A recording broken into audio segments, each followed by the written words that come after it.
I'd like to thank everybody for joining us today, especially the elected officials. I'll try to recognize everybody who's here.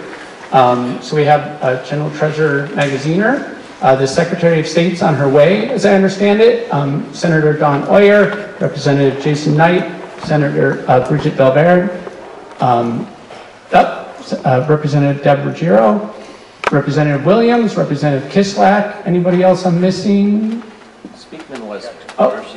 I'm sorry? Speakman behind me somewhere? Is Representative Speakman here? No? She was. Okay, so people are wandering in and out, but thank you very much for joining us. Common Cause has long stood for the principle of holding power accountable.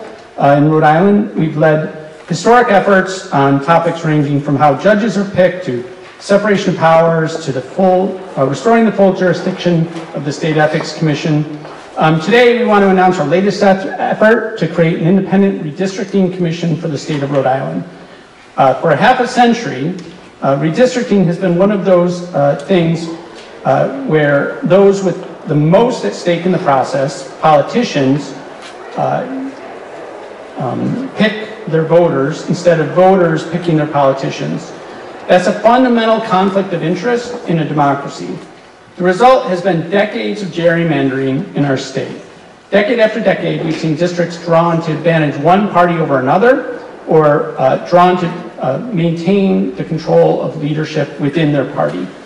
We've seen racial gerrymandering that has led to a successful lawsuit in 1982 and a settlement of a lawsuit in 2002, all because politicians were drawing the maps that were more about protecting incumbents than about representing communities.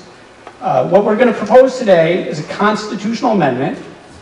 In the Senate version is S2077 by Senator Euer, and the House version is House 7260 by Representative Knight.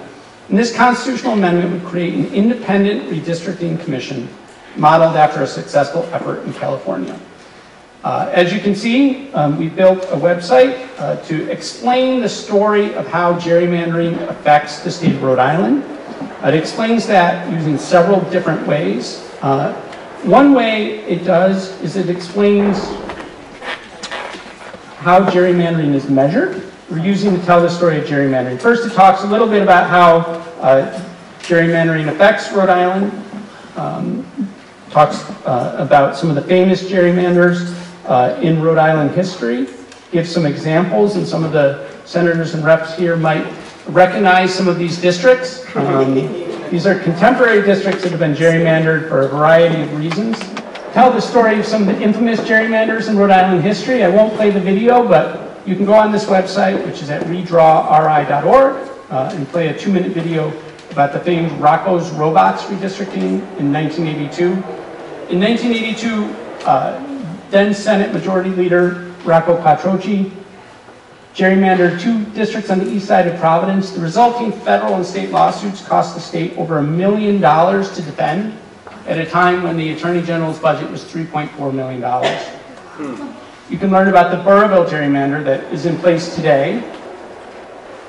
And then, most importantly, you can learn about the solution that some of our speakers are going to talk about today, which is an independent 15-member redistricting commission. So I'll let this play as I talk.